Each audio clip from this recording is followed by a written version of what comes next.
Cher Monsieur le supérieur de district, chers Messieurs les abbés, chers auditeurs, quelle a été la position de Monseigneur Lefebvre devant le concile ou le magistère conciliaire, ce qui revient au même? On trouve très peu de références directes ou d'une analyse, d'une étude sur cette question du magistère. C'est beaucoup plus, j'allais dire, de l'appliquer. C'est-à-dire, il traite avec ce magistère, il va parler du concile. Mais c'est pas grave. Ce que nous allons essayer de faire, et c'est pas tout à fait facile pour une question de temps, comme nous l'a dit Monsieur l'abbé, les documents sont nombreux, même très nombreux, et donc il a fallu faire un choix qui sera forcément un petit peu arbitraire. Peut-être penserez-vous à certains textes qui ne seront pas cités, c'est presque normal. Ce à quoi je me suis attaché, c'est de montrer la position de Monseigneur à travers les époques, depuis le Concile jusqu'à sa mort. Je ne veux pas dire que mon fil conducteur aurait été une objection de variation. On l'entend. Certains sédévacantistes prétendent que Monseigneur oscillait, mais qu'un jour c'était le beau temps, un jour c'était la pluie. Cet argument est assez fréquent, surtout chez les Américains. Il me semble que l'abbé Cekada récemment a fait toute une étude pour essayer de prouver cela.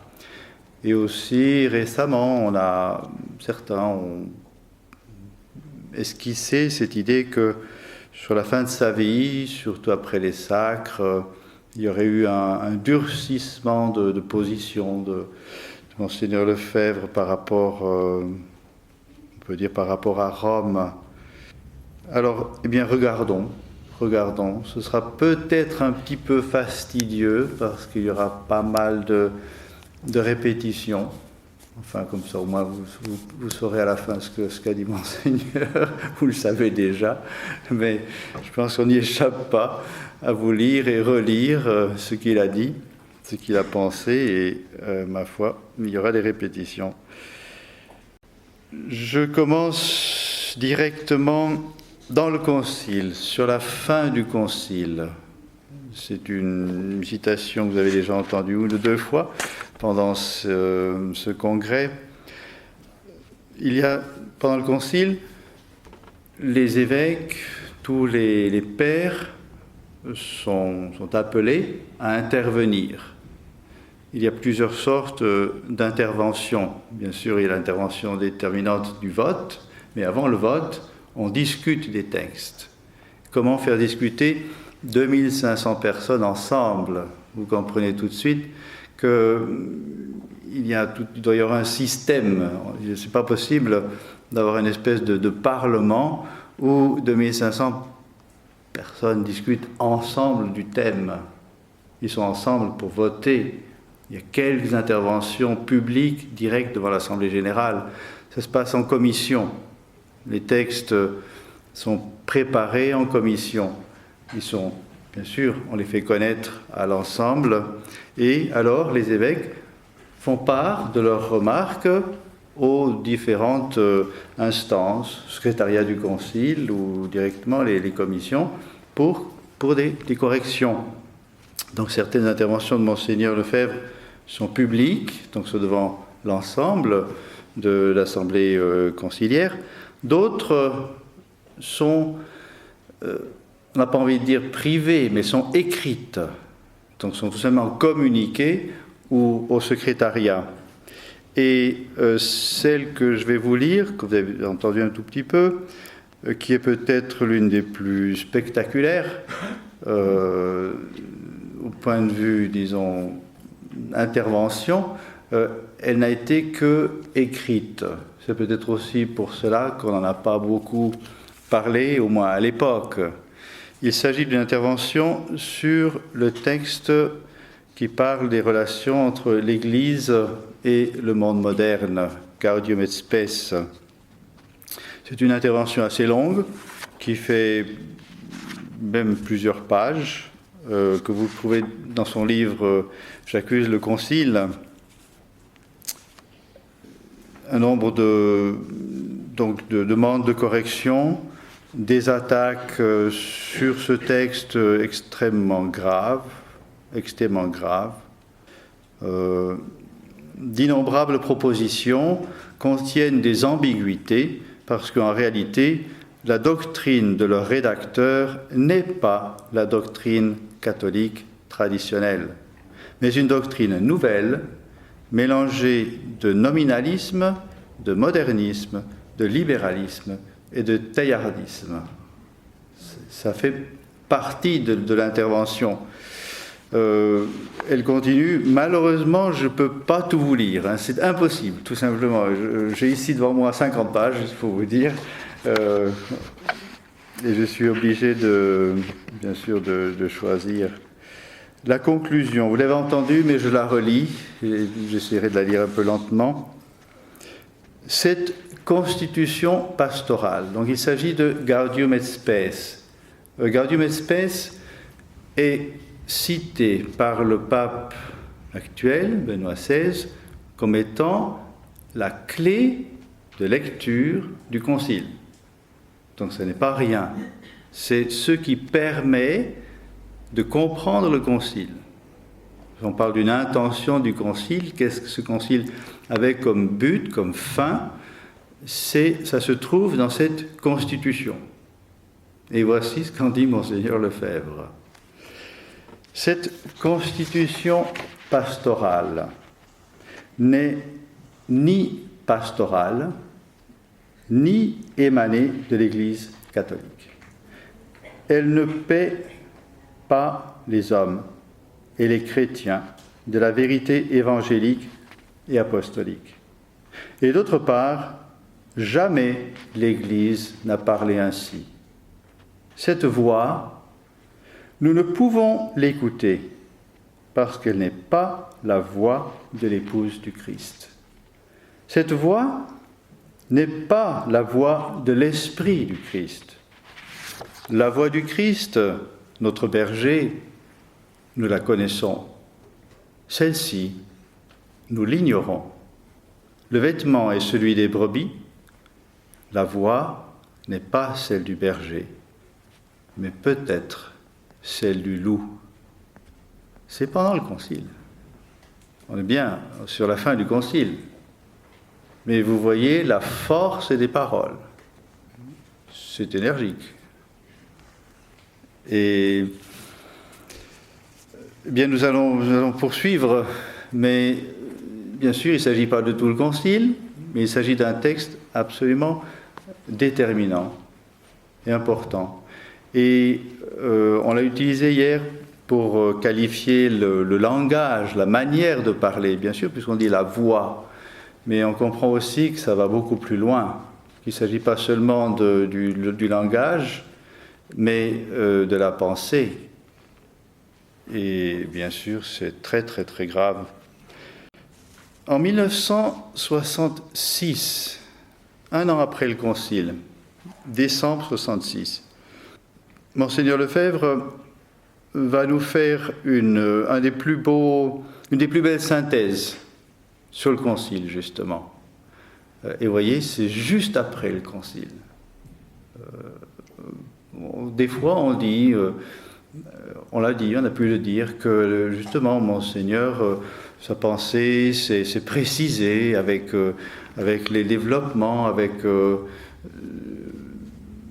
l'évolution des réformes post-conciliaires. C'est vrai que sur la messe, à ce moment-là, la nouvelle messe n'existe pas. Et donc sur la messe, il a pu y avoir certainement on peut dire un développement ultérieur.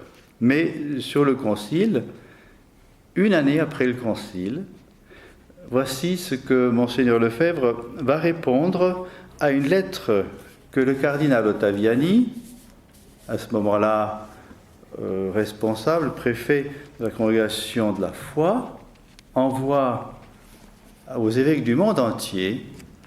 C'est une lettre où il exprime sa préoccupation sur les déviations, un certain nombre de déviations doctrinales. Elle est très intéressante. On nous l'a ressortie il y a quelques mois, cette lettre, comme pour dire, voyez, l'Église veut être fidèle, et dès le début, après le Concile, Rome a condamné des déviations, donc des choses qui se prétendaient être du Concile mais ne l'étaient pas. C'est un petit peu pour cela qu'on l'a ressorti, cette lettre du cardinal Ottaviani. Effectivement, elle est très intéressante dans le sens où elle manifeste tout un tas d'erreurs qui pullulent déjà à ce moment-là, donc dans les années juste d'après-concile. Mais voici ce que Monseigneur Lefebvre va répondre. Là aussi, impossible de vous donner la lettre en entier. Je vous en donne quelques extraits, même un peu longs, parce qu'elle me semble très intéressante. Très intéressante. Et cette lettre aussi, vous la trouvez à la fin du petit livre « J'accuse le Concile ».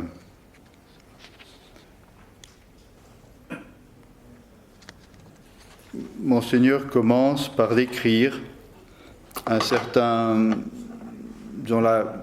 comment les idées modernes se sont répandues dans l'Église. Il ne donne pas de date, mais on voit bien que c'est dans les années qui ont précédé le Concile.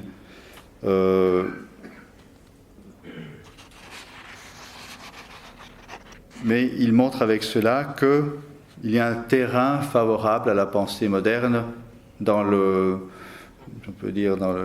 climat ecclésial juste avant le Concile. Je suis obligé de passer. Je vous lis juste une phrase. Cependant, des groupes de religieux, imbus de ces idées fausses, réussissent à les répandre dans l'action catholique, dans les séminaires, grâce à une certaine indulgence des évêques et la tolérance de certains dicastères romains. Bientôt, c'est parmi ces prêtres que seront choisis les évêques. C'est ici que se situe alors le Concile, qui s'apprêtait, par les commissions préparatoires, à proclamer la vérité face à ces erreurs, afin de les faire disparaître pour longtemps du milieu de l'Église. C'eût été la fin du protestantisme et le commencement d'une ère nouvelle, féconde pour l'Église. Or, cette préparation, voyez un petit peu comment Monseigneur préconise le Concile. Une préparation très bonne. Le Concile a été très bien préparé et ça promettait une belle bagarre contre les idées modernes.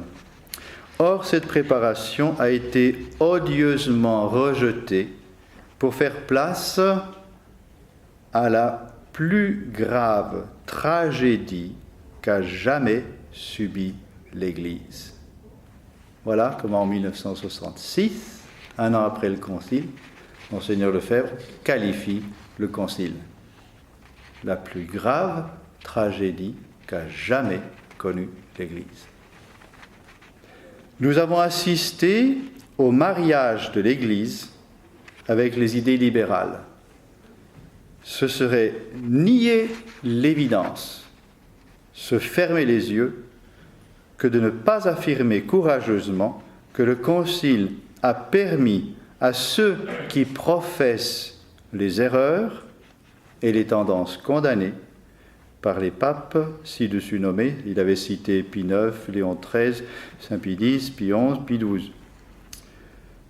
Donc ce serait nier l'évidence, se fermer les yeux, que ne pas affirmer courageusement que le Concile a permis à ceux qui professent les erreurs et les tendances condamnées par les papes ci-dessus nommés de croire légitimement que leur doctrine était désormais approuvée. Alors que le Concile se préparait à être une nuée lumineuse dans le monde d'aujourd'hui, si l'on avait utilisé les textes préconciliaires dans lesquels on trouvait une profession solennelle de doctrine sûre au regard des problèmes modernes, on peut et on doit malheureusement affirmer. Vous voyez, c'est chaque fois j'ai envie de dire ce retour au réel, ce rappel du réel. On est obligé de constater. Ce serait nier l'évidence. Ici, on peut et on doit affirmer que, d'une manière à peu près générale, lorsque le Concile a innové, il a ébranlé la certitude de vérité enseignée par le magistère authentique de l'Église comme appartenant définitivement au trésor de la tradition. Autrement dit, dans l'Église, il y a un certain nombre de propositions qui sont de foi, qui nous obligent. L'Église y a mis le sceau de l'infaillibilité.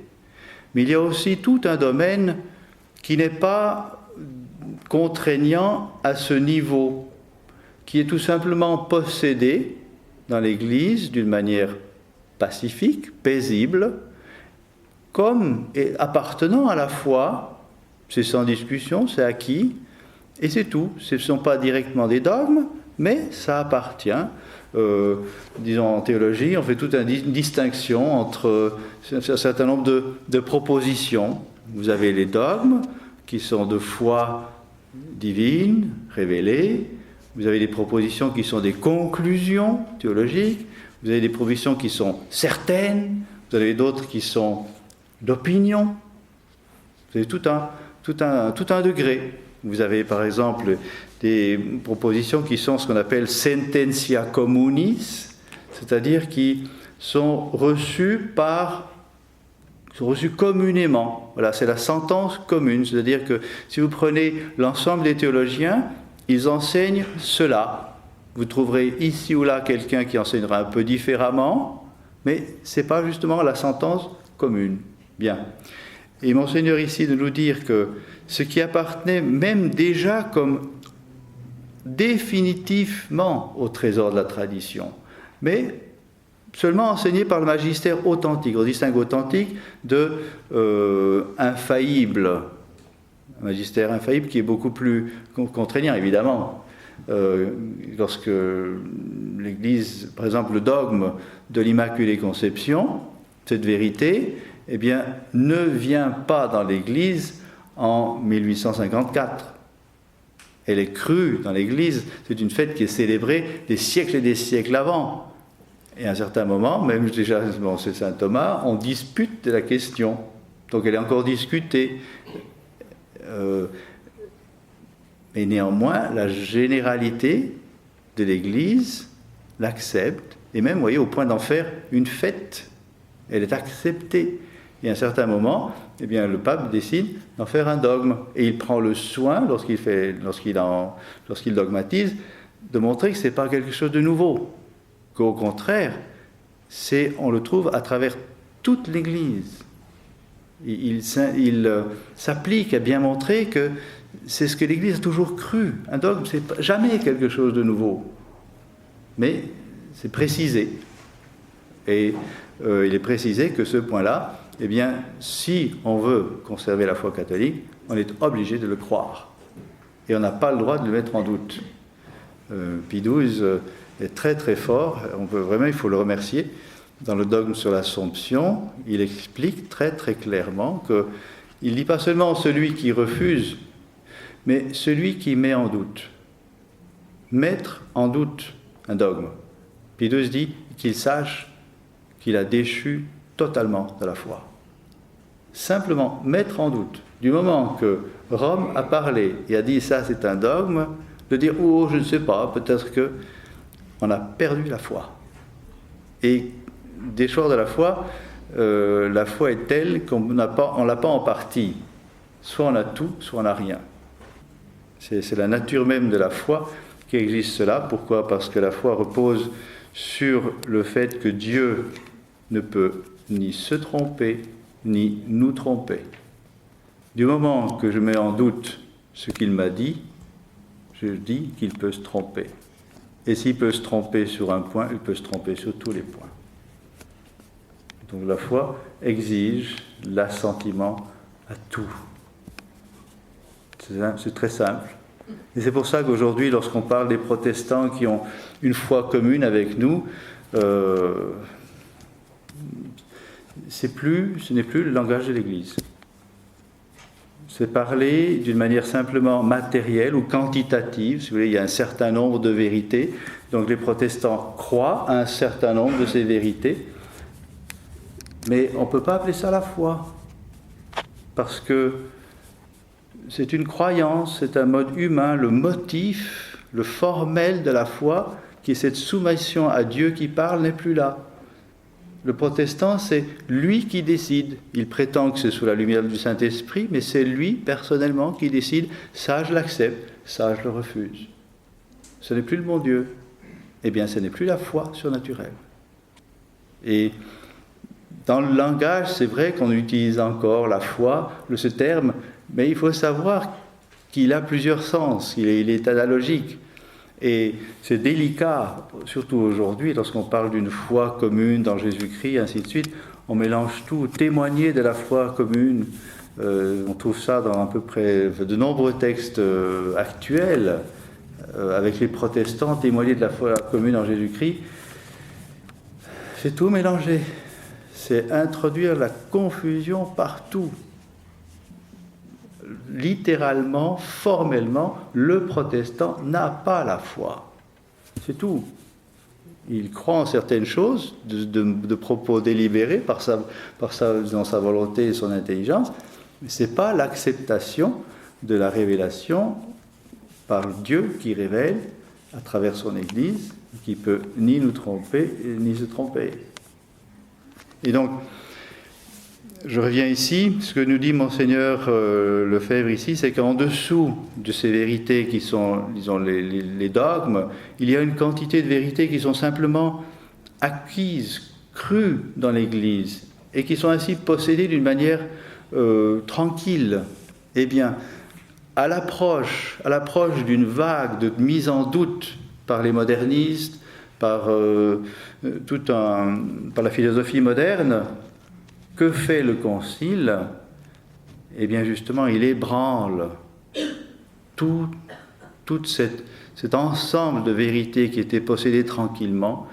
Il ébranle par ses doutes. Enfin, je vais continuer à lire.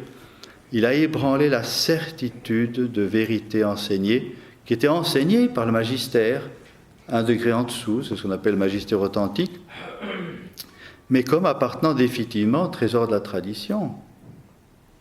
Un des exemples les plus simples, c'est justement les condamnations du libéralisme, de la liberté religieuse, entre autres. Pendant un siècle, les papes ont parlé de cela, c'est très évident, ça appartient justement à la tradition, c'est très clair. Et si pendant un siècle, les papes, les uns après les autres, redisent la même vérité, on est tenu de penser que ça appartient vraiment à l'enseignement de l'Église et qu'il faut l'accepter, qu'il faut le croire. Même si l'Église ne met pas le degré suprême, n'en engage pas son infaillibilité explicitement en faisant un dogme, ça suffit. Ou par exemple la condamnation des relations avec les fausses religions. Voyez-vous, on les appelait les fausses religions. Aujourd'hui, osez ce mot. Eh bien, Pie XII parle des fausses religions. C'est bien tout à fait naturel. C'est la manière normale pour un catholique de parler des autres religions. Elles sont fausses. C'est tout.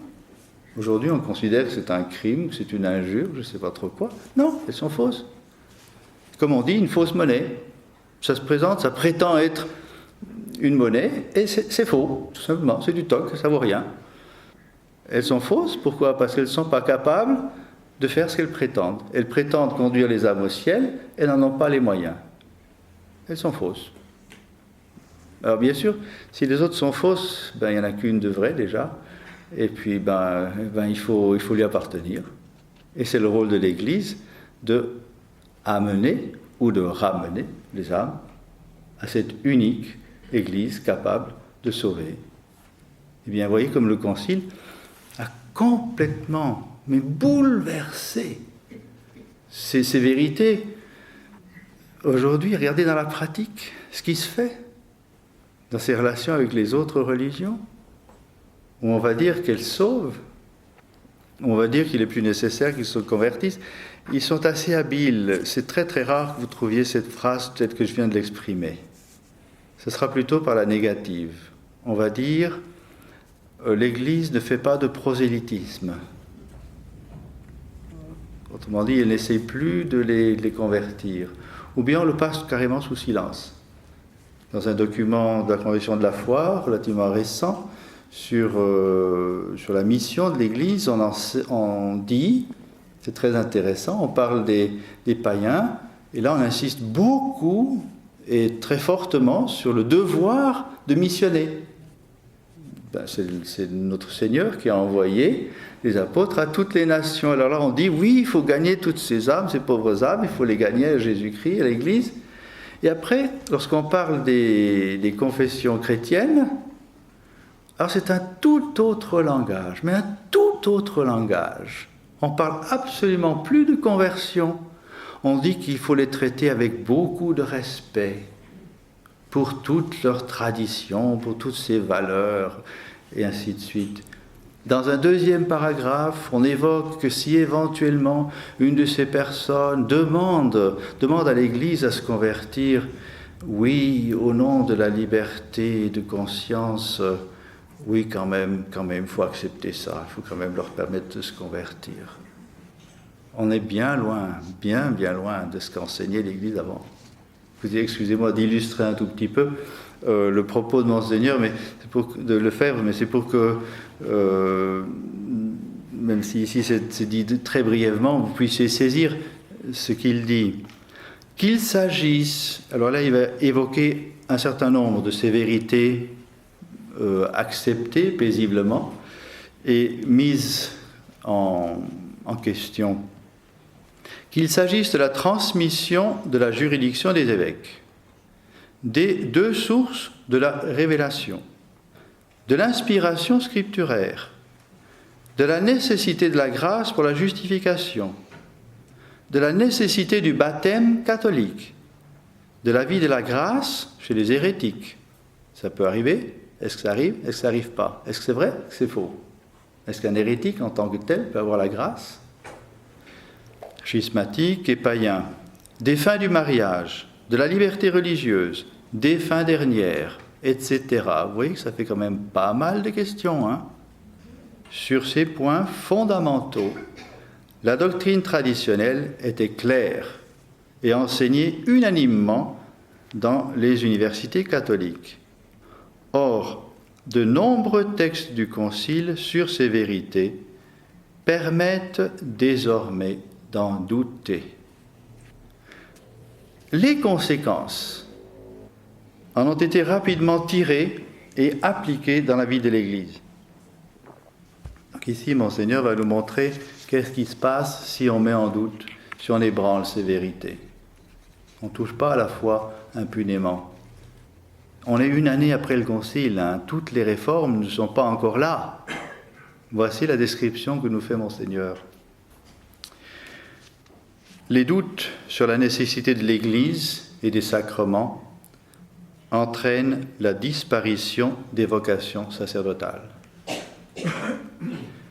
Les doutes sur la nécessité et la nature de la conversion de toute âme entraînent la disparition des vocations religieuses, la ruine de la spiritualité traditionnelle dans les noviciats, l'inutilité des missions.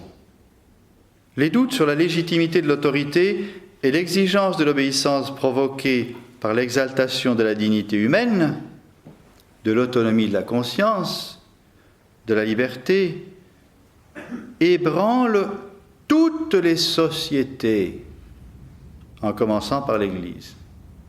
Les sociétés religieuses, les diocèses, la société civile, la famille. Vous voyez, quelle perception des choses. L'orgueil à poursuite normale toutes les concupiscences des yeux de la chair. C'est peut-être une des constatations les plus affreuses de notre époque, de voir à quelle déchéance morale sont parvenues la plupart des publications catholiques. On y parle sans aucune retenue de la sexualité, de la limite des naissances par tous les moyens, de la légitimité du divorce, de l'éducation mixte, du flirt, des bals comme moyen nécessaire de l'éducation chrétienne, du célibat des prêtres, etc. Les doutes sur la nécessité de la grâce pour être sauvé provoquent la mésestime du baptême, désormais remis à plus tard, l'abandon du sacrement de pénitence. Il s'agit d'ailleurs surtout d'une attitude des prêtres et non des fidèles. Bon là aujourd'hui on pourrait dire c'est passé aux fidèles. Il en est de même pour la présence réelle. Ce sont les prêtres qui agissent comme s'ils ne croyaient plus, en cachant la sainte réserve, en supprimant toutes les marques de respect envers le Saint-Sacrement et toutes les cérémonies en son honneur. 1966. Les doutes sur la nécessité de l'Église, source unique du salut. Sur l'Église catholique, seule vraie religion, provenant des déclarations sur l'écuménisme et la liberté religieuse, détruisent l'autorité du magistère de l'Église. Voyez-vous? Détruisent pas seulement je ne sais pas, l'écuménisme, ou, enfin, je veux dire, la relation vers l'écuménisme, cette relation aux autres, ce souci de les gagner, de les convertir. Non, détruit l'autorité du magistère. En effet, Rome n'est plus la magistra veritatis, c'est-à-dire la mère de vérité unique et nécessaire. Du moment que vous commencez à dire qu'on peut se sauver n'importe où, du moment qu'on commence à vous dire que les autres religions, elles aussi, ont les moyens de sauver, mais c'est nécessaire, c'est une conclusion immédiate. L'Église catholique n'est plus nécessaire. C'est sûr. Si on peut se sauver ailleurs, pourquoi se prendre la peine de suivre toute la discipline exigeante de l'Église catholique si on peut se sauver en étant beaucoup plus lâche? Ça, la psychologie humaine, là, elle est forte. Hein. On sait bien. On a une tendance assez spectaculaire à choisir le chemin le plus facile. Et en tout cas, depuis le péché originel, c'est garanti, c'est assuré, on est comme ça. Et dès que vous commencez à dire, mais un autre chemin est bon aussi, mais c'est évident.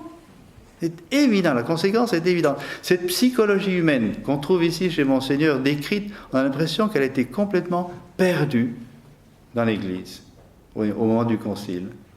Qu'il s'agisse de l'écuménisme, qu'il s'agisse de la liberté religieuse, on n'a plus voulu condamner, on n'a plus voulu défendre. C'est même Jean 23 qui dit que l'Église ne veut pas être une marâtre. Elle ne veut pas être là, elle ne veut pas paraître avec, je sais pas moi, avec le rouleau à pattes et envers ses enfants. Non, elle veut plus condamner. Eh bien, ma foi, encore une fois, cette psychologie humaine, l'âme blessée par le péché originel, elle fait ce qu'elle veut. C'est vérifié à tous les niveaux, ça. C'est tellement ancré dans la nature humaine blessée. Si les parents n'exercent pas leur autorité, ben les enfants font ce qu'ils veulent. Si en classe, le maître renonce à son autorité, il n'y a pas besoin de beaucoup. Hein. En 10 minutes, c'est fait. Hein. Les enfants, eux, trouvent tout de suite le moyen de... Enfin, ce qu'ils veulent. Il faut donc acculer par les faits. Notez bien cette phrase, acculé par les faits. C'est ce que nous disons, on est toujours maintenant, après 50 ans, on est toujours au même point. On dit à Rome, regardez, ouvrez les yeux, voyez-vous, acculé par les faits. Conclure que le Concile a favorisé d'une manière inconcevable la diffusion des erreurs libérales. La foi la morale, la discipline ecclésiastique sont ébranlés dans leur fondement selon les prédictions de tous les papes. Parce que les papes précédents ont parlé du libéralisme. Et ils ont dit, si vous voulez suivre ces lignes, ces principes du libéralisme, voilà ce qui va se passer. Eh bien, Monseigneur, en sage élève de l'Église et des papes, a retenu la leçon. Et ici, il l'applique. Et ce qui est étonnant, Monseigneur lui-même le dira, se posera la question, c'est que il a été seul. Il dit, ça, c'est pas normal. Comment se fait-il? Il rajoutera, Monseigneur de Castromayer, mais comment se fait-il que nous fussions si peu à réagir? C'est là qu'on voit ce fameux problème de l'obéissance, cette pression exercée par un pape.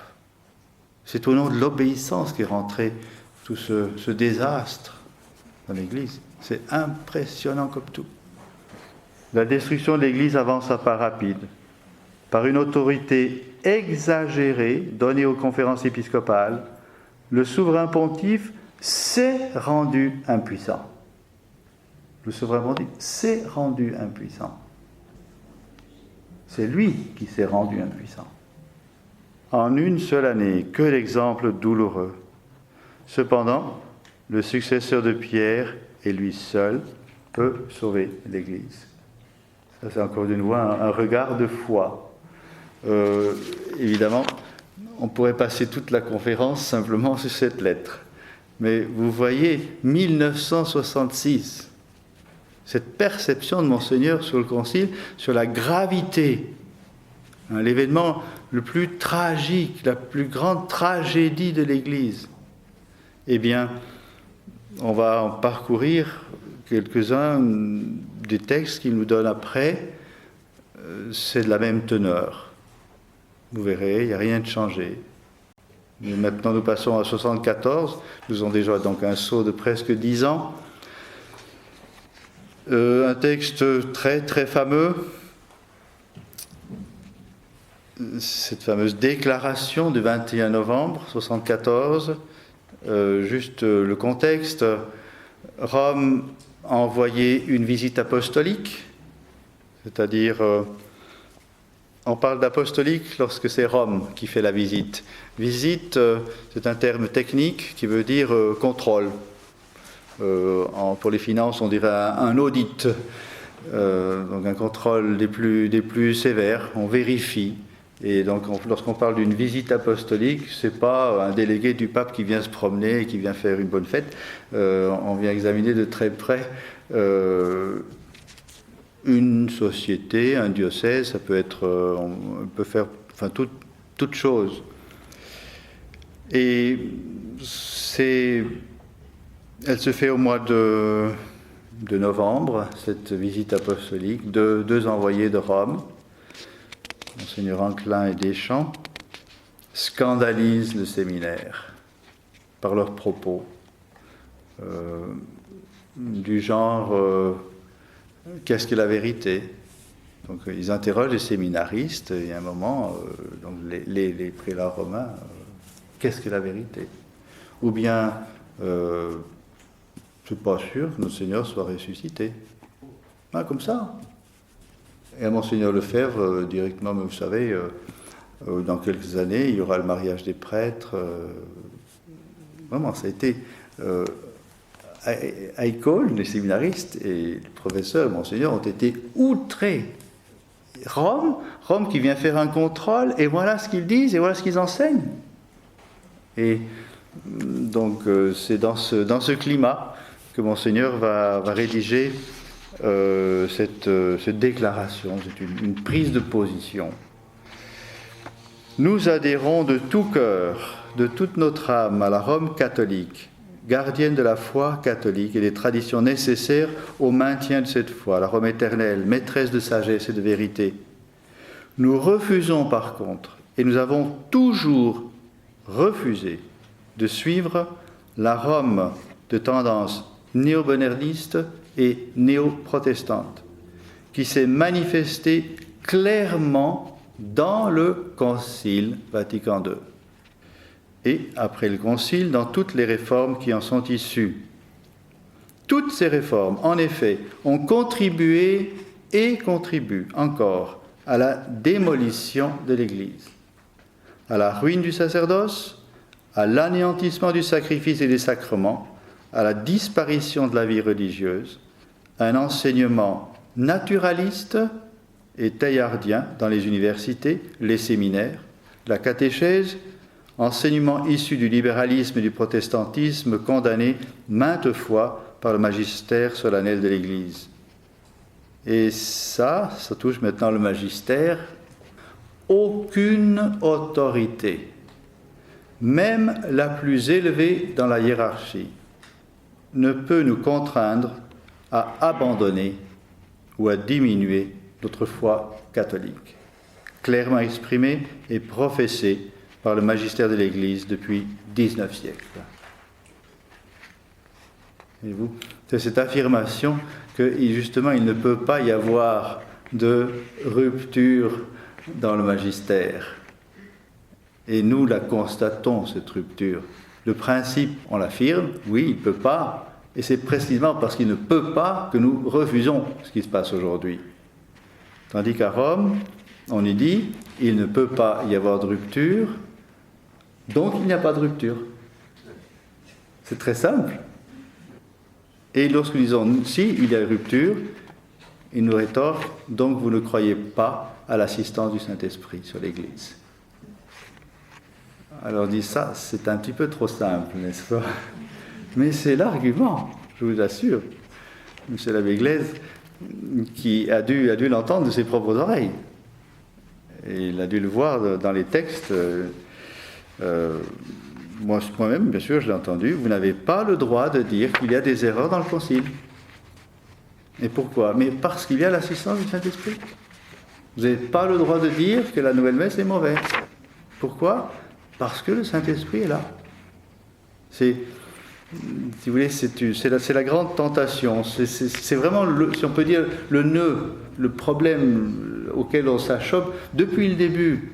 C'est ce problème-là qui a fait les ecclésiadei, donc ceux qui se rallient, et les sédévacantistes. C'est ce même problème.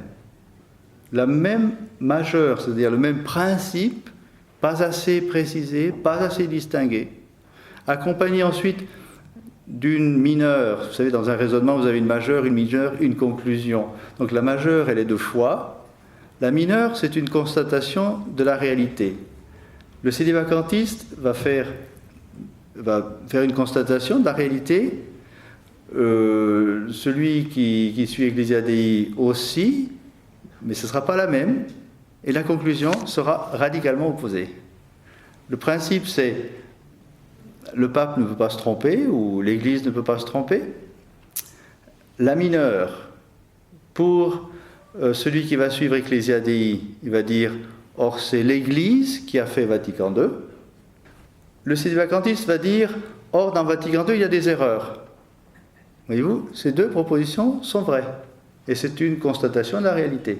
La conclusion, pour celui qui suit Ecclésiadei, après avoir dit l'Église ne peut pas se tromper, or c'est l'Église qui a fait Vatican II, eh bien c'est Vatican II, il n'y a pas d'erreur, donc c'est bon, il faut suivre.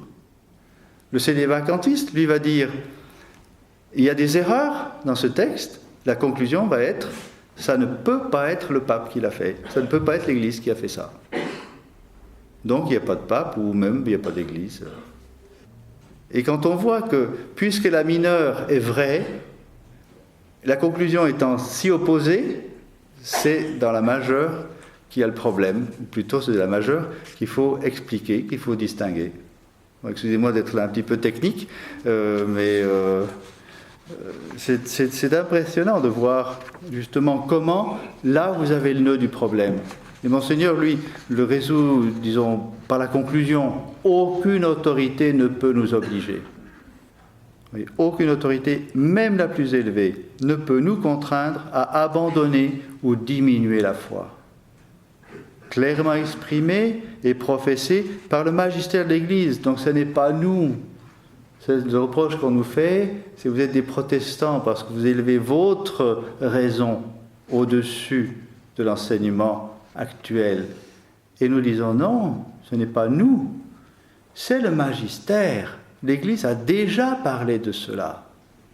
Alors maintenant, ils deviennent de plus en plus subtils et ils nous disent, mais c'est vous qui choisissez dans ce magistère du passé et qui l'opposez au magistère actuel. Vous n'avez pas le droit d'opposer magistère ancien et magistère nouveau, enfin magistère actuel. Et nous leur répondons, ce n'est pas nous qui opposons, c'est un fait. Nous n'avons aucune intervention de notre part dans cette opposition. Nous ne faisons que la constater comme un fait, c'est tout. L'Église a condamné ce que vous faites aujourd'hui, c'est tout. Ce n'est pas nous qui allons, je ne sais pas, sortir tout un bagage théologique pour arriver à cette conclusion. C'est un fait. C'est la perception d'une réalité. C'est tout. S'il arrivait, dit saint Paul, que nous-mêmes ou un ange venu du ciel vous enseigne autre chose que ce que je vous ai enseigné, qu'il soit anathème. Voilà. Tout est dit. Et c'est même l'Écriture sainte qui l'a dit. Si ça pouvait arriver, si ça arrivait, eh bien, il ne faut pas suivre. C'est saint Paul, il dit un ange ou moi-même. C'est fort quand même. Hein. Saint Paul dit si moi-même je vous enseignais quelque chose d'autre que ce que j'ai déjà enseigné, eh bien, anathème. L'Écriture sainte a pris le soin de nous le dire. Pourquoi nous a-t-il dit ça? Pourquoi trouvons-nous ça dans la révélation? C'est bien qu'à un certain moment, il y aurait eu une possibilité de se retrouver dans une telle situation. Eh bien, j'allais dire, nous voilà dans une de ces situations. N'est-ce pas ce que nous répète le Saint-Père aujourd'hui? Et si une certaine contradiction se manifestait dans ses paroles et ses actes, ainsi que dans les actes de dicaster, alors nous choisissons ce qui a toujours été enseigné et nous faisons la sourde oreille aux nouveautés destructrices de l'Église. Ensuite, il va parler de la messe, donc des réformes. On ne peut modifier profondément la lex orandi, c'est-à-dire la manière de prier, sans modifier la lex credendi, la foi. À messe nouvelle correspond catéchisme nouveau, sacerdoce nouveau, séminaire nouveau, université nouvelle, église charismatique, pentecôtiste, toutes choses opposées à l'orthodoxie et au magistère de toujours. Mais vous voyez, c'est une simple constatation. C'est très important de bien voir ça. Monseigneur ne fait pas l'élucubation d'un grand système théologique pour arriver à ses conclusions. C'est un simple constat. L'Église a condamné ça. Elle a annoncé, attention, il y a des erreurs. Et Monseigneur dit, ben voilà, on y est. Le grand malheur, c'est que c'est l'Église elle-même qui tout d'un coup propage ces erreurs. C'est un grand mystère, mais le fait est là. Cette réforme étant issue du libéralisme, cette fois-ci il étudie cette réforme, d'où vient-elle? Issue du libéralisme, du modernisme, est tout entière empoisonnée. Elle sort de l'hérésie et aboutit à l'hérésie. Même si tous ces actes ne sont pas formellement hérétiques. Donc Monseigneur est capable de faire des distinctions. Et à nous aussi, il faut savoir les faire. Il faut être capable de faire des distinctions dans le concile, dans les réformes. Mais faire ces distinctions, dire si, il y a des choses qui sont parfaitement correctes dans le concile, ça ne veut pas dire qu'il faut avaler le concile. N'est-ce pas? Il est donc impossible à tout catholique, conscient et fidèle, d'adopter cette réforme et de s'y soumettre de quelque manière que ce soit. La seule attitude de fidélité à l'Église et à la doctrine catholique pour notre salut est le refus catégorique d'acceptation de la réforme. C'est pourquoi, sans aucune rébellion, aucune amertume, aucun ressentiment, nous poursuivons notre œuvre de formation sacerdotale sous l'étoile du magistère de toujours. Vous voyez, c'est exactement la même pensée que vous trouvez en 66, que vous voyez ici exprimée d'une manière sur les réformes qui à l'époque n'étaient pas encore là. Il n'y avait pas encore de nouvelle messe, évidemment, énergique, c'est dit d'une manière assez énergique, mais c'est la même pensée, et je veux dire avec les mêmes conclusions. 76, c'est 2 ans après. Vous me dites si je dois aller plus vite, parce que 76, on n'est pas encore arrivé à 91. C'est à ce moment-là que Monseigneur publie son livre « J'accuse le Concile ». Je vous ai cité une ou deux passages qu'on trouve dans ce livre, mais j'aimerais vous lire 2 ou 3 passages de l'introduction. Encore une fois, pour voir comment Monseigneur perçoit le Concile à travers, on peut dire à travers les âges, enfin à travers le temps qui passe. Rien ne semble plus opportun en ces jours où l'affaire des cônes pose le grave problème des intentions du Concile Vatican II et de son influence sur l'autodestruction de l'Église que de publier des documents rédigés au cours du Concile. Ces documents manifesteront avec évidence que des orientations libérales et modernistes se firent jour et eurent une influence prépondérante grâce au véritable complot des cardinaux du bord du Rhin, malheureusement soutenu par le pape Paul VI. Cette idée, on va la retrouver aussi. Cette idée qui n'était peut-être pas évoquée au départ, ici elle apparaît très très clairement, mais il l'avait, mais il l'a pas seulement manifesté dans les textes précédents, cette idée du complot. C'est-à-dire, ça ne s'est pas fait comme ça, par hasard, que tout d'un coup, le Concile est viré au libéralisme. Il y a eu, ce que Monseigneur appelle ici, un complot, un véritable complot. Les équivoques et ambiguïtés de ce concile pastoral contenaient le poison qui s'est répandu dans toute l'Église par l'intermédiaire des réformes et applications conciliaires. Là, on voit très très bien le processus. Vous avez le concile, par ses ambiguïtés et équivoques, qui contient un poison. Et ce poison est imprimé à l'Église, est insinué dans ses veines à travers les réformes. Surtout la réforme de la liturgie et les autres, les réformes et applications conciliaires. De ce concile est née une nouvelle Église. Là, cette fois-ci, c'est une pensée, on peut dire, qui apparaît ici. On peut dire que c'est un, je ne sais pas s'il faut dire un développement, mais c'est une perception que ces poisons qui étaient encore dans un flacon au moment du concile, du moment que ces applications ont été faites, ces réformes ont été faites, eh bien, ça a donné naissance à un nouvel être. Et ce nouvel être, eh bien, Monseigneur ose l'appeler une Église nouvelle, réformée, que Monseigneur Benelli appelle lui-même l'Église conciliaire. L'Église conciliaire, un terme aussi utilisé à tort et à travers, et qui dit beaucoup de choses. Jusqu'à ce moment-là, on n'a jamais entendu parler comme ça dans l'Église.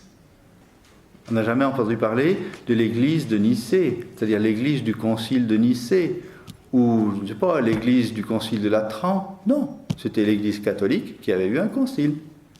Tandis qu'après Vatican II, eh bien, il y a l'Église conciliaire. Avant, ça n'existait pas, ça. Très intéressant de bien noter ça. C'est aussi ça, c'est une nouveauté dans le langage, mais qui est une référence à, évidemment, une chose. Une chose. Pour bien comprendre et mesurer la nocivité de ce concile, il faut l'étudier à la lumière des documents pontificaux qui mettent les évêques, les clercs, les fidèles en garde contre la conjuration des ennemis de l'Église.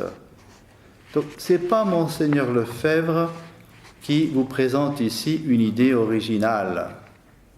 Non, Monseigneur vous dit les papes en ont parlé de cette conjuration. Nous la voyons maintenant en acte, elle était annoncée, et pas par n'importe qui, mais par les papes eux-mêmes. Ils avaient annoncé cette révolution, la conjuration des ennemis de l'Église, agissant à travers le libéralisme et le modernisme, et cela depuis bientôt 2 siècles. Il faut aussi connaître les documents des adversaires de l'Église, et spécialement des sociétés secrètes, préparant ce concile depuis plus d'1 siècle. Enfin, il sera très instructif de suivre les réactions des protestants, des maçons, des catholiques libéraux, pendant et après le concile. C'est-à-dire comment réagissent les ennemis traditionnels de l'Église. Et on voit que ces ennemis traditionnels de l'Église ont reçu à bras ouverts le concile. Ça les a réjouis. C'est aussi un moyen, si vous voulez, d'examiner où on se trouve dans des situations difficiles et comment réagit l'ennemi. C'est très instructif. Je ne sais pas pourquoi, mais les ennemis de l'Église, le diable en premier, ont comme un instinct. Ils savent ce qui va faire du bien ou du mal à l'Église. Et devant une prise de position de l'Église, selon qu'ils réagissent d'une manière ou d'une autre, vous pouvez déjà deviner si ça va faire du bien ou pas à l'Église. C'est très intéressant de voir ça. C'est pas d'aujourd'hui. C'est tout simplement que, ma foi, quand on se l'est guidé par le diable est un esprit d'une intelligence extrêmement fine, et lui, il connaît toutes les conséquences, toutes les conclusions d'un principe émis. Donc si on voit dans une quelconque situation, ça peut être dans l'Église, ça peut être ailleurs, une loi, une pensée qui est sortie, le diable sait où ça va conduire. Peut-être que le comportement humain n'arrivera pas jusqu'à cette conclusion ultime, mais le diable le sait où ça va conduire s'il n'y a pas d'obstacle.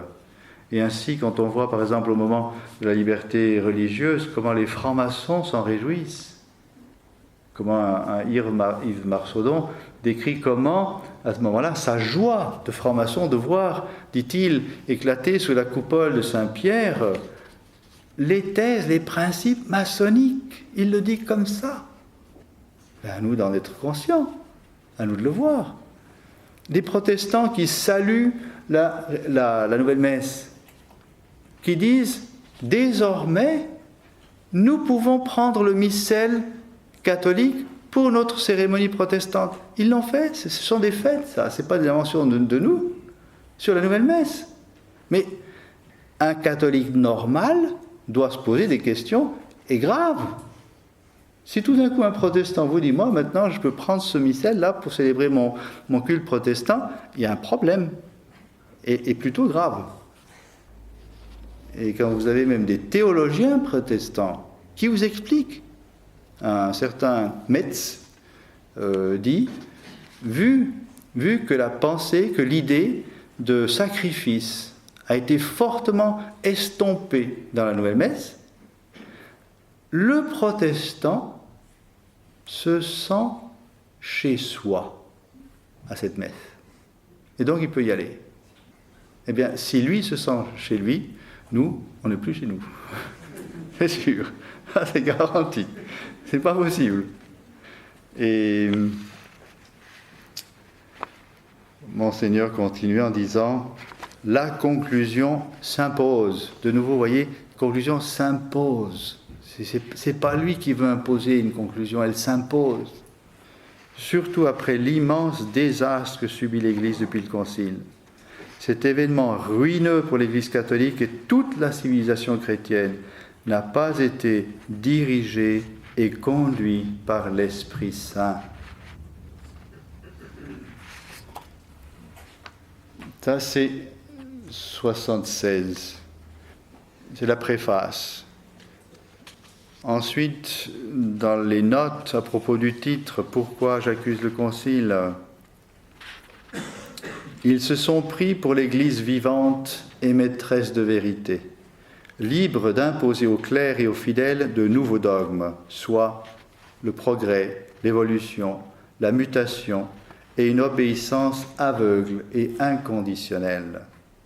Ils ont tourné le dos à la véritable Église de toujours, lui ont donné de nouvelles institutions, un nouveau sacerdoce, un nouveau culte, un nouvel enseignement toujours en recherche, et cela toujours au nom du Concile. Il est aisé de penser que quiconque s'opposera au Concile, leur nouvel évangile, sera considéré comme hors de la communion de l'Église. On peut leur demander de quelle Église. Ils répondent de l'Église conciliaire. Il est donc indispensable de démythiser ce concile, qu'ils ont voulu pastoral, en raison de leur horreur instinctive du dogme, pour faciliter l'introduction officielle dans un texte d'Église des idées libérales.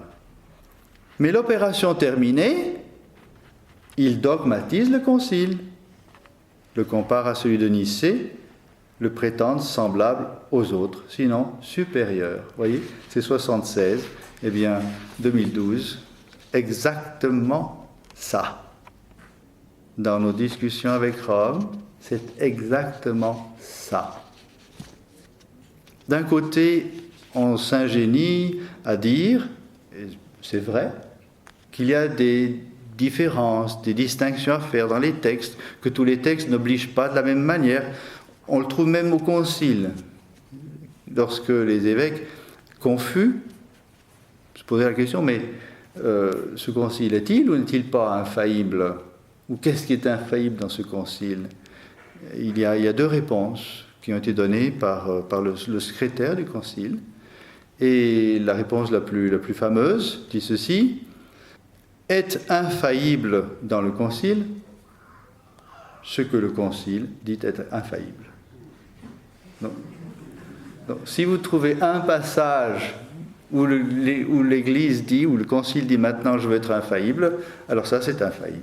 Voilà. Et puis, bien sûr, ce qui était infaillible avant, ça reste infaillible, ça ne change pas. Mais c'est tout.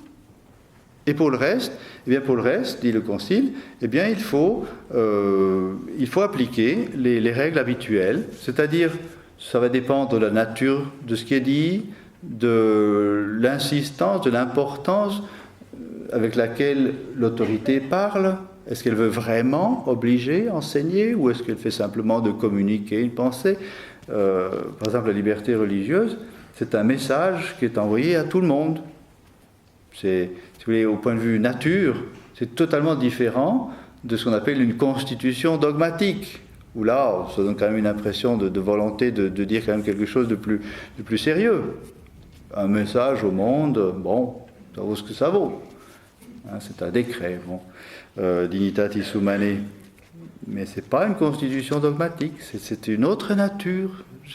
Simplement, on voit qu'il y a des distinctions. Alors d'un côté, on vous dit qu'il y a toutes ces distinctions qui ont pour conséquence immédiate aussi des variétés d'adhésion. On ne va pas donner la même adhésion à un texte solennel ou qu'à un texte qui manifeste une opinion. Ce n'est pas la même chose. Alors d'un côté on dit ça, et de l'autre côté on vous dit il ne peut y avoir rien de mal, il ne peut pas y avoir d'erreur. S'il ne peut pas y avoir d'erreur, ça veut dire que tout est infaillible. Alors si tout est infaillible, ça ne vaut plus la peine de faire des distinctions. Parce que si tout est infaillible, il faut tout accepter de toute façon. Et c'est curieux, on a l'impression là qu'on tourne un peu en rond. Mais Monseigneur le dit très très bien ici. L'opération terminée. Donc d'un côté, ils ont horreur instinctive du dogme. Combien de fois, Monseigneur le disait, nous avons insisté pour dire il faut définir. Définir, ça veut dire donner une précision sur un terme, sur une idée. Du moment qu'on définit, évidemment, on engage un enseignement beaucoup plus net, plus clair, et on parle de définition dogmatique. Quand on se met à définir, c'est dans un sens vraiment d'enseigner et d'obliger. Eh bien, plusieurs fois pendant le concile, des pères conciliaires ont demandé des définitions. Et à chaque fois a été répondu « Non, nous ne voulons pas, Parce que ce concile est pastoral. Donc pas de définition, parce qu'il s'agit du pastoral. Pastoral, ça veut dire, c'est l'office du pasteur, donc de comment est-ce qu'on s'occupe des âmes, comment est-ce qu'on va leur parler. Ce n'est pas l'enseignement direct, c'est le comment. C'est un mode. Et dès le début du concile, on va dire justement, il faut essayer de se mettre au diapason du monde, il faut communiquer le même message, on ne va pas toucher au message, mais on va le dire à la mode du monde. On va se mettre en harmonie avec le monde pour communiquer ce message. C'est comme ça qu'ils ont présenté le concile au départ, en disant donc il est pastoral, il ne veut pas être dogmatique. Mais maintenant, bien c'est déjà Paul VI qui disait que, eh bien, il était plus important que Nicée. On s'y retrouve. Voilà. Au départ, c'est pastoral, puis à la fin, c'est dogmatique. Vous avez si on peut dire, une contre-indication dans le cardinal Ratzinger, juste après les sacres, qui au Chili va dire que c'est une erreur que de vouloir faire du Concile Vatican II un super dogme. Donc ça veut dire qu'il y en a vraiment qui veulent en faire un super dogme. Il n'en aurait jamais parlé si l'idée ne circulait pas.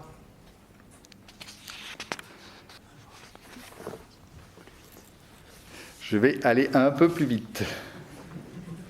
Mais je pense qu'il n'était pas mauvais d'établir que déjà dès le début, bon là on est en 76, vous avez toutes ces pensées sont déjà acquises. On ne peut pas dire qu'on va trouver un développement chez Monseigneur Lefebvre. Tout est là. Il a déjà tout dit. Avec ce que je vous ai dit, on peut déjà arrêter la conférence. Je vais simplement continuer, vous donner quelques indications. Mais tout y est. Il a déjà perçu le concile, il a perçu tous les fondements. Tout est déjà décrit. Comment et pourquoi il faut y résister. Et pourquoi c'est nocif, tout y est. Ici, je vais passer rapidement, c'est très intéressant. Vous connaissez tous le livre La lettre aux catholiques perplexes. Ça vaut la peine de lire et de relire ces descriptions que fait Monseigneur sur le concile, son analyse. Par exemple, le chapitre 12e, puissance occulte contre l'Église, où il montre ce complot contre l'Église. On tient la clé de la volonté de changement dans l'Église. Il s'agit de remplacer une institution divine par une institution faite de mains d'hommes. Et l'homme prend le pas sur Dieu. Il envahit tout. Tout commence et aboutit à lui. C'est ce que dit Gaudium et Spes. Gaudium et Spes dit que tous les hommes sur terre sont d'accord, que tout est centré sur l'homme. Nous, on pensait que tout était centré sur Dieu, n'est-ce pas ? Il me semble que c'est quand même l'enseignement catholique. Et bien, Gaudium et Spes nous dit que tout est centré sur l'homme et que tout le monde est d'accord. Bon. C'est devant lui que l'on se prosterne. Il cite Paul VI, je passe.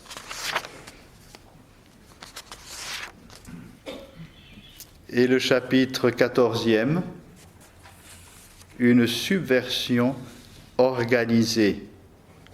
Le rapprochement que je fais de la crise de l'Église avec les révolutions françaises n'est pas une simple métaphore. Nous sommes bien dans la continuité des philosophes du XVIIIe siècle et du bouleversement que leurs idées ont provoqué dans le monde. Entendez bien, vous avez entendu ces jours-ci qu'une des grandes dénonciations que nous faisons du Concile, c'est d'avoir introduit une pensée, la pensée moderne, la philosophie moderne, en prenant le langage de cette pensée moderne et en renonçant à la pensée traditionnelle, ce qu'on appelle la philosophie scolastique. Eh bien, ce combat contre la scolastique commence précisément, on peut dire à peu près au XVIIIe, les philosophes du XVIIIe siècle. On peut remonter un peu plus tôt, on peut remonter à Descartes. Saint-Pédise dénonce surtout Kant, la philosophie directement. Descartes, c'est un peu le père du subjectivisme, mais Kant, c'en est déjà une exposition beaucoup plus précise, nette, et ensuite, vous avez Hegel et ainsi de suite. Cette pensée subjective, cette pensée qui donne la prépondérance au sujet et non pas à l'objet. C'est tout le problème de la pensée moderne et le problème qui se pose dans l'Église au niveau, disons, pensée, au niveau philosophie. C'est assez simple pour comprendre. Bon, la chose est assez compliquée, mais l'exposer. Si on dit c'est l'objet qui domine, qu'est-ce qu'on entend par objet? Dieu parle. Bien. Eh bien, c'est ce qu'on appelle la révélation. Cette révélation, elle s'impose à nous. C'est pas moi qui l'invente, elle est là. Soit je l'accepte, soit je la refuse. Je l'accepte, c'est notre Seigneur qui le dit, celui qui croit et sera baptisé sera sauvé. Mais c'est pas moi qui me fais ma foi. Elle est là, c'est le bon Dieu qui me la donne, je l'accepte. Voyez-vous, je suis soumis à cet objet.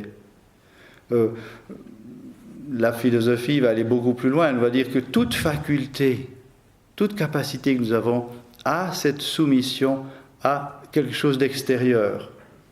J'ai des yeux, voilà, ma faculté de vision, eh bien, si je n'ai pas d'objet à voir, je ne pourrai pas voir.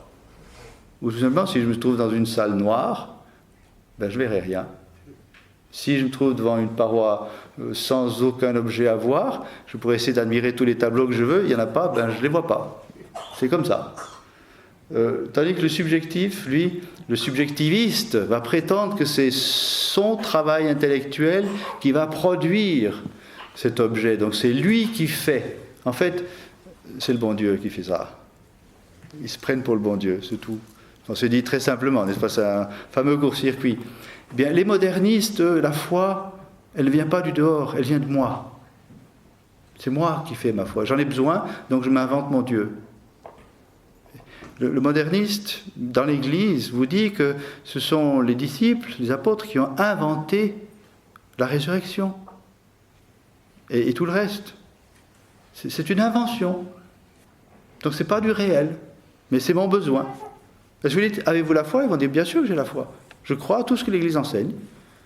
Mais c'est complètement faussé. C'est plus le réel. Alors que même la définition de la vérité, tout simplement, il faut peut-être commencer par là, la définition de la vérité traditionnelle, c'est tout simplement l'adéquation de notre intelligence au réel. Si je dis une proposition, pour vérifier si elle est vraie ou fausse, je regarde le réel. Et si le réel correspond à ma proposition est vraie.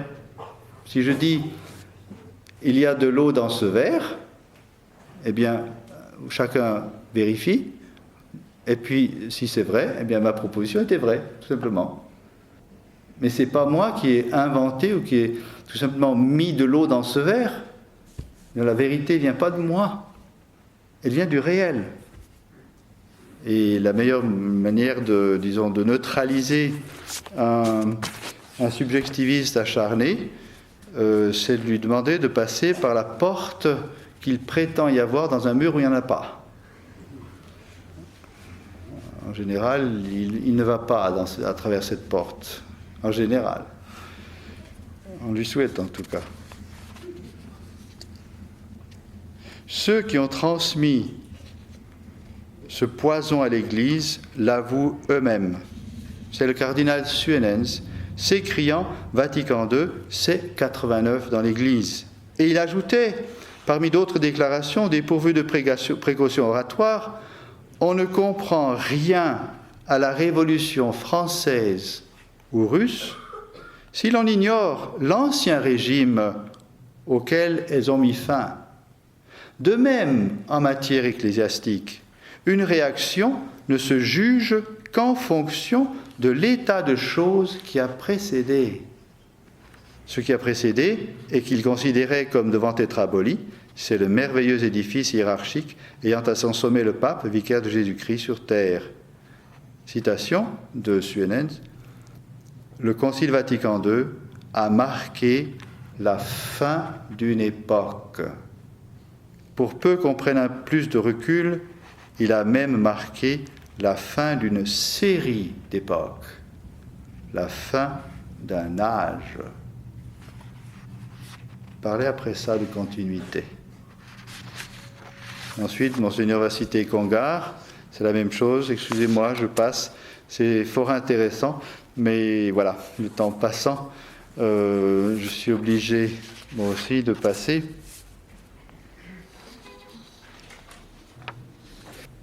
Comment Monseigneur va qualifier ce magistère? Il y a eu quand même des évêques qui se sont rassemblés. Alors, qu'est-ce que c'était? Ces faits-là, je les ai vécus. Excusez-moi, là, il parle de la condamnation du communisme. Car enfin, pense-t-il, le Concile est quand même inspiré par le Saint-Esprit.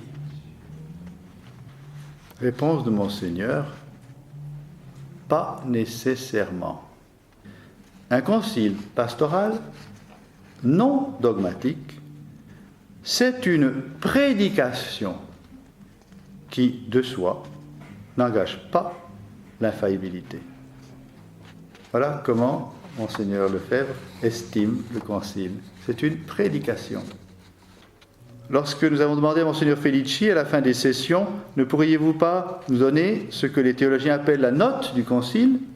Il a répondu, il faut distinguer, suivant les schémas, les chapitres, ceux qui ont déjà fait l'objet de définitions dogmatiques dans le passé. Quant aux déclarations qui ont un caractère de nouveauté, il faut faire des réserves. Donc, Vatican II n'est pas un concile comme les autres, et c'est pourquoi nous avons le droit de le juger avec prudence et réserve. J'accepte dans ce concile et dans les réformes tout ce qui est en pleine concordance avec la tradition. L'œuvre que j'ai fondée le prouve amplement. Nos séminaires en particulier répondent parfaitement aux désirs exprimés par le concile et à la ratio fundamentalis de la Sacrée Congrégation pour l'enseignement catholique.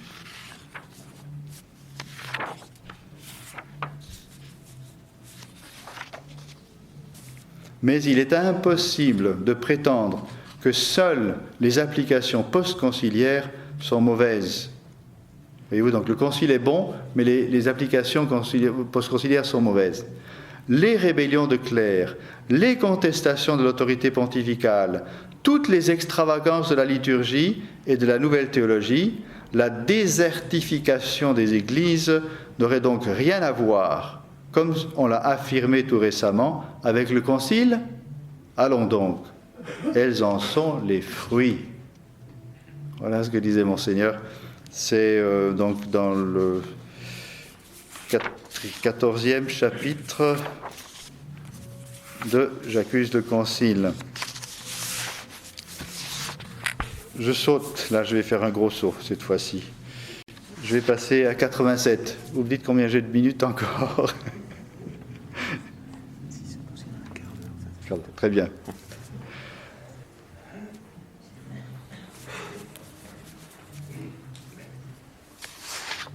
En 87, nous sommes juste avant les sacres.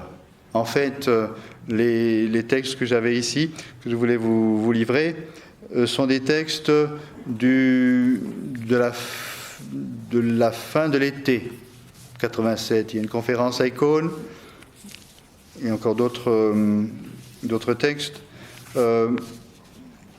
Monseigneur prépare les sacres, bien sûr, il réfléchit, il rappelle, il résume la situation, il montre que ces sacres, eh bien, nous sommes acculés, enfin, il est acculé à les faire. Et dans ce contexte, il a déjà annoncé le sacre. Et il y a un événement qui est très, très intéressant, c'est une rencontre avec le cardinal Ratzinger. Donc, Monseigneur ayant annoncé les sacres, il écrit à Rome. Monseigneur ne voulait rien faire en cachette.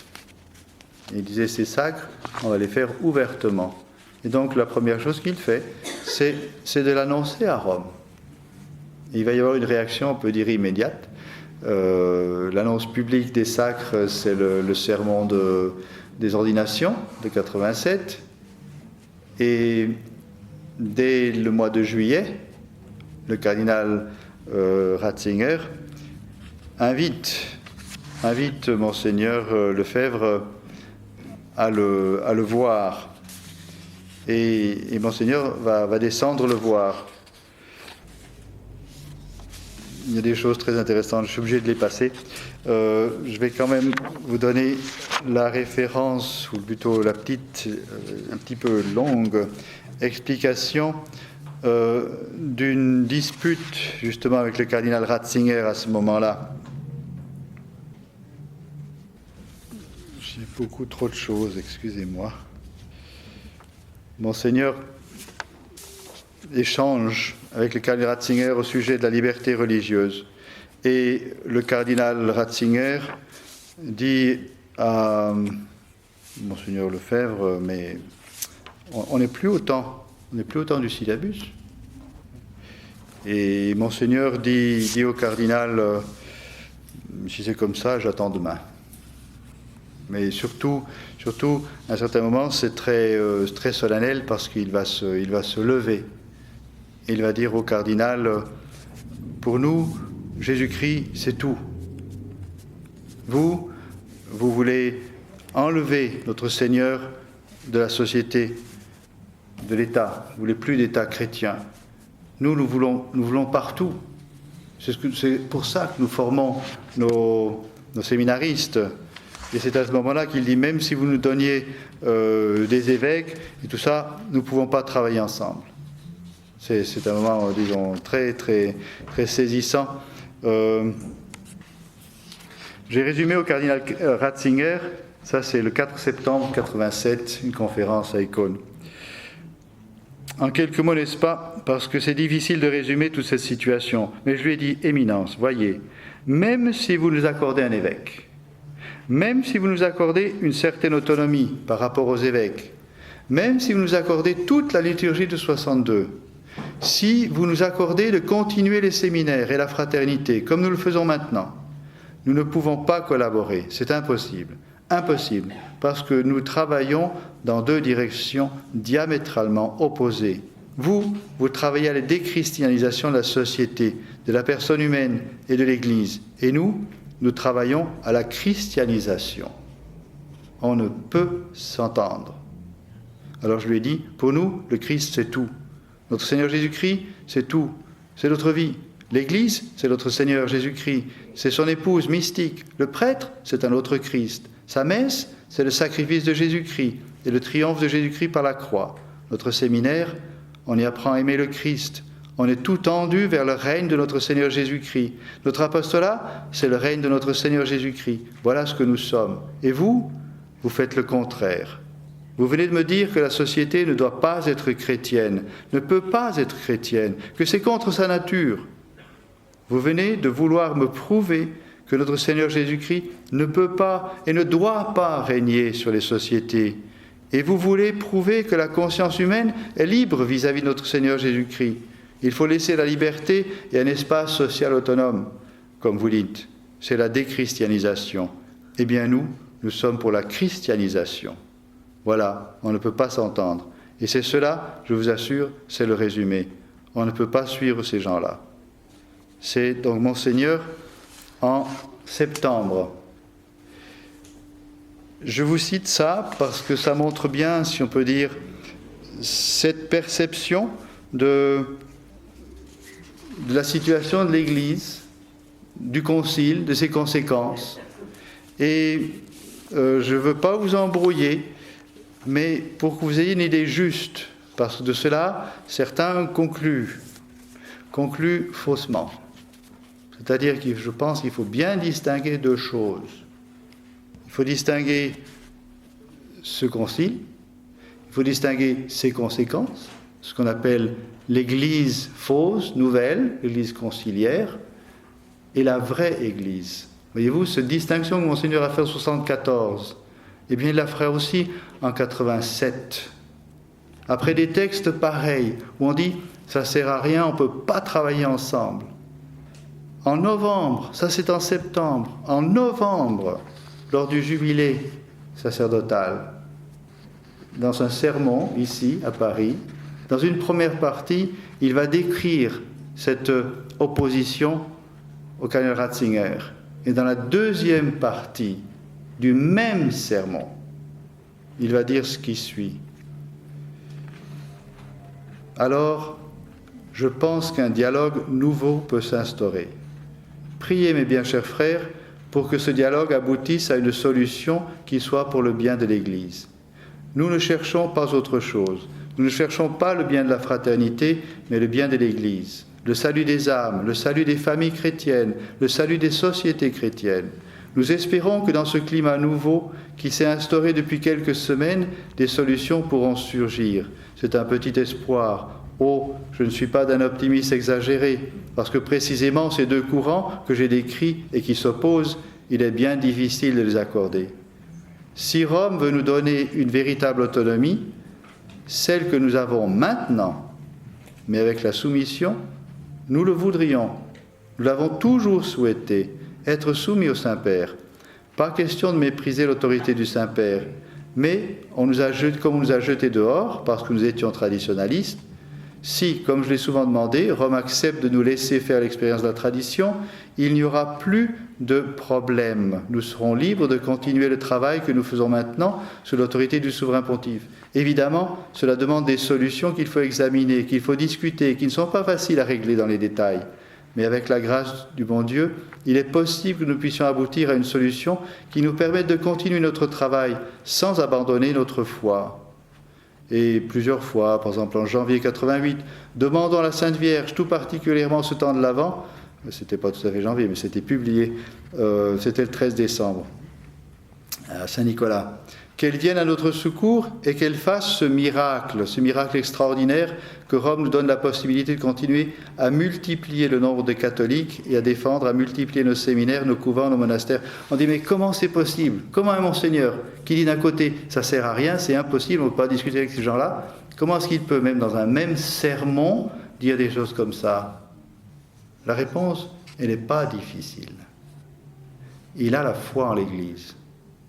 Il sait que l'Église, même pourrie, souillée par des hommes indignes, l'Église malade, on ne va pas approuver la maladie, mais on reste attaché à l'Église. Et pour autant, si vous voulez, on voit un monseigneur qui guette le moment heureux où cette Église, par une grâce du bon Dieu, ici il l'appelle un miracle, se retrouve sur ses pieds ou sur ses rails, si vous voulez. Comment tout ça? C'est ouvert, on voit bien, Monseigneur ne se fixe pas un chemin, mais il dit, si ce chemin est possible, il faut le prendre. Pourquoi? Parce que c'est l'Église. Parce que nous sommes d'Église. C'est normal que nous soyons reconnus comme Église. Ça ne veut pas dire qu'on accepte toutes ces nouveautés, au contraire, on les rejette. Ce qu'il a dit, Monseigneur ne se contredit pas. Il ne se contredit absolument pas.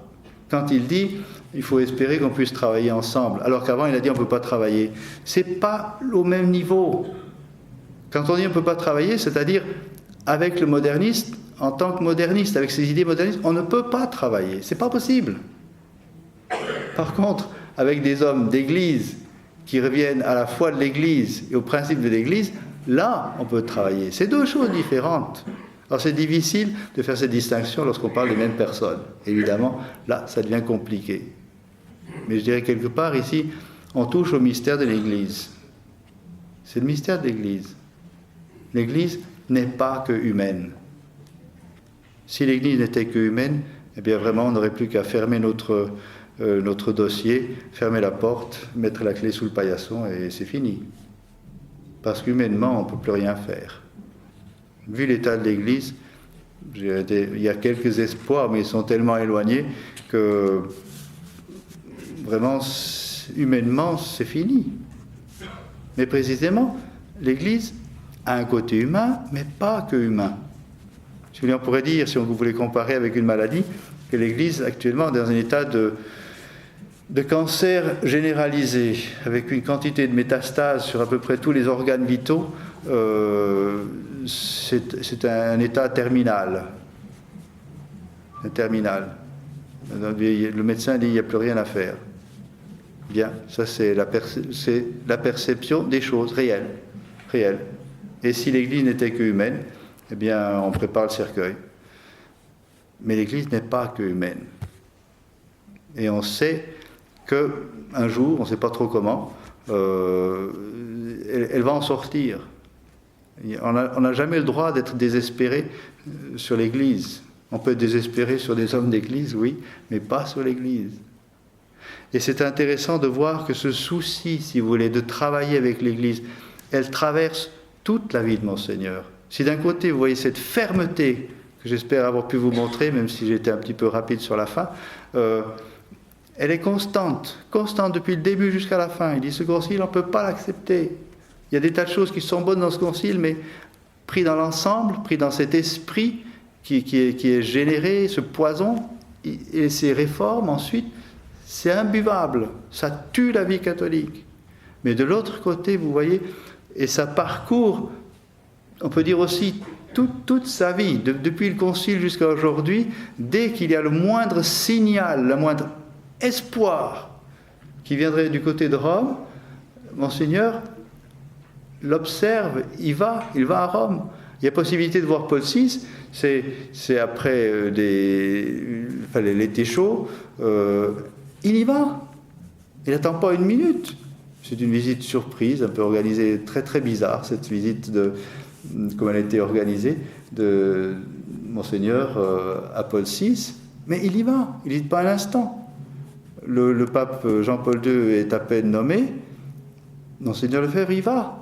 Il sait déjà qui est le cardinal Wojtyła, le nouveau Jean-Paul II. Il a déjà quelques références. Il s'en méfie comme la peste. Il sait bien qu'il y a des choses complètement anormales. Néanmoins, il y va. Chaque fois qu'il y a eu un espoir, si on peut dire, il a tenté. Et ce n'est pas une contradiction. Qu'on comprenne bien ça. Certains veulent dire que c'est une contradiction. Non. C'est une manière d'agir surnaturelle, consciente des problèmes, consciente des dangers, et qui n'accepte pas ces dangers. Il ne s'agit pas, quand Monseigneur dit ça, il ne va pas faire un pacte avec les modernistes. C'est évident. Mais néanmoins, il a toujours cet espoir que, eh bien, c'est de nouveau la tradition qui prend pied, qui gagne, qui va avancer.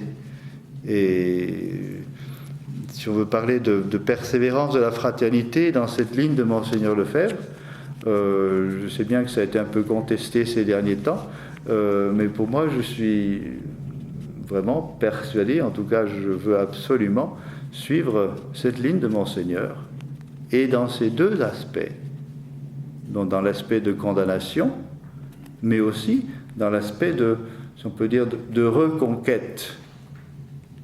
Il ne s'agit pas, c'est un danger, au vu justement de tous ces malheurs, d'envoyer promener l'Église. C'est un danger, si vous voulez, c'est une tentation, on peut dire, quotidienne. Et c'est vrai, avec la plupart de ces gens-là. Mais on ne peut rien faire. Il n'y a rien à faire. Une quantité de ces cardinaux, évêques, d'ailleurs, je vais aller dire, là, c'est plus qu'une méfiance. Je ne sais pas ce qu'il faut dire, c'est la mésentente totale, elle est mutuelle. Hein. Ils ne nous aiment pas, mais nous non plus. Hein. C'est clair. Je dis avec ceux-là, qu'est-ce que vous voulez faire? Mais il n'y a rien à faire, on ne peut pas. Et même, on n'hésite pas un instant à dire qu'ils ne sont pas catholiques. C'est vrai. Et néanmoins, si vous voulez, on espère et on voit que là au milieu, le bon Dieu conserve, nourrit, réintroduit dans l'âme de l'un, de l'autre, cette volonté d'être catholique. On en trouve, c'est vrai, tout simplement. Maintenant, ça commence des prêtres, même des évêques qui sont là au milieu, qui s'approchent de nous, qui nous disent « vous avez raison ». Des cardinaux qui nous disent « vous avez raison ». Mais bon, après, c'est une question de prudence, de voir si c'est possible ou si c'est pas possible. Et bien, tant que c'est pas possible, c'est tout. Un jour, ça viendra, je ne sais pas comment le bon Dieu s'y prendra. Pour nous, ça ne veut pas dire qu'on va changer notre foi ou notre perception du réel. Cette perception tellement bien décrite dès le début par Monseigneur. Un Monseigneur qui non seulement voit ça, mais c'est une prémonition. Il ne s'agit pas là de faire je ne sais pas ce qu'il faut dire, partir dans les visions, les révélations, mais c'est quelque chose qui est quand même très intéressant. Monseigneur n'en a parlé qu'une seule fois. Il ne nous a, que je sache, jamais parlé. Il l'a écrit une fois. Il ne nous a jamais parlé. Donc on ne peut pas dire que c'est quelque chose qu'il a animé. Mais néanmoins, quelque part dans son esprit, ça lui est présent. Dans son livre « L'itinéraire spirituel », tout au début, il dit « Si la divine providence me permet de rédiger ces lignes, eh bien, il me permettra de réaliser le rêve qu'il m'a fait entrevoir dans la cathédrale de Dakar. » Et là, il parle de la déchristianisation, il parle d'une crise épouvantable de l'Église. Je ne sais pas comment ça s'est passé, il ne le dit pas. Je ne sais pas si jamais un de nos prêtres a même essayé de demander, donc de creuser un petit peu auprès de Monseigneur ce qui s'était passé. Mais en tout cas, moi, je ne le sais pas. Je crois qu'il y a une seule indication là, c'est tout. Et là, il nous dit que non seulement il a vu cette crise de l'Église, c'est avant le Concile, la cathédrale de Dakar, c'est avant le Concile. Monseigneur voit les moyens pour sortir de la crise. Et ces moyens, c'est le sacerdoce. C'est former des prêtres. C'est communiquer à ces prêtres non seulement la science, mais ce qu'il appelle l'esprit. L'esprit de Jésus-Christ qu'on trouve dans le sacrifice de la messe, qu'on trouve au calvaire. Et c'est ce qu'il va faire, mais il ne va pas le faire tout de suite. Cette œuvre sacerdotale, c'est 10 ans après qu'il va s'y mettre. Vous voyez bien, c'est là qu'on voit que Monseigneur ne se laisse pas guider par une vision, n'est-ce pas? Il y en a aujourd'hui qui sont attachés aux visions, etc. C'est pas du tout ça. Il y a une indication là du bon Dieu. Dieu sait laquelle. Monseigneur nous dit c'est un rêve, mais dans lequel il perçoit la situation de l'Église. Et on voit très bien, à ce moment-là, on devine, si vous voulez, là je dirais on devine, que sa perception si fine, si précise du Concile et de son désastre, elle n'est pas que humaine. Je veux dire, il y a une lumière qui n'est pas humaine dans cette perception, qui est extraordinaire. Une année après le Concile, être capable de décrire le désastre et ce qui va se passer, c'est extraordinaire. Extraordinaire. Eh bien, il le sait, il voit, il faudrait des prêtres, etc. Il ne s'y met pas, il ne fonde pas. Et lorsque des séminaristes vont venir le voir pour lui demander de fonder, c'est à reculons. Il essaie d'y échapper. Il va dire non, je suis trop vieux. C'est presque forcé par ces séminaristes en détresse de Rome qu'il va commencer cette œuvre. C'est pour ça que je dis qu'il faut faire attention à ne pas partir dans une espèce de visionnisme ou de révélationnisme. Non, Monseigneur n'était pas comme ça. Mais néanmoins, si vous voulez, c'est peut-être une petite indication qu'il était bien proche du bon Dieu, notre cher fondateur. Et tant dans sa perception des choses que dans la réaction, une réaction extrêmement ferme, mais en même temps, une foi dans l'Église, une attente. Il nous a dit à nous, les évêques, là, bien, il faudra remettre votre épiscopat, excusez-moi, dans les mains du pape. Quand il y en aura un vrai, un bon, un juste, il faudra remettre votre épiscopat dans ses mains. Voyez-vous, il n'y a aucune négation de l'Église dans son acte des sacres. C'est un acte qui se fait dans l'Église, pour l'Église, sans aucune négation de l'Église, mais contre le modernisme, contre le libéralisme, contre le Concile et ses réformes, parce que c'est pas catholique. Il n'essaie pas de l'expliquer, il le voit, il le constate. Et je dirais, pour nous aussi, gare à nous de tout expliquer. Il y a des choses qui sont réservées à l'Église, au jugement de l'Église. On doit faire ce qu'on peut, on essaie d'expliquer, ça c'est parfaitement juste. mais prétendre qu'on aura la solution sur ce qui se passe, sur cette crise de l'Église, je dirais, il faut que nous restions soigneusement à notre place. Et ça suffit. Et c'est même mieux comme ça. Et notre place, eh bien, ça suffit, parce qu'on a toute la foi, notre place de catholique, tout simplement. Une foi qui nous dit, attention, les erreurs, ce qui était erreur autrefois reste erreur aujourd'hui. Et on n'a pas le droit de faire avec l'erreur. Et cependant, ça se passe dans l'Église, grand mystère. Un peu comme ce cancer. Et un jour, eh bien, l'Église va sortir de ce cancer. Parce que le bon Dieu l'a promis. On ne sait pas trop comment, on ne sait pas encore combien d'années. Je risque rien du tout là. Et si j'ai pu dire, et je maintiens que je pense qu'entre 5 et 10 ans qui sont devant nous, on verra un nouveau visage à l'Église.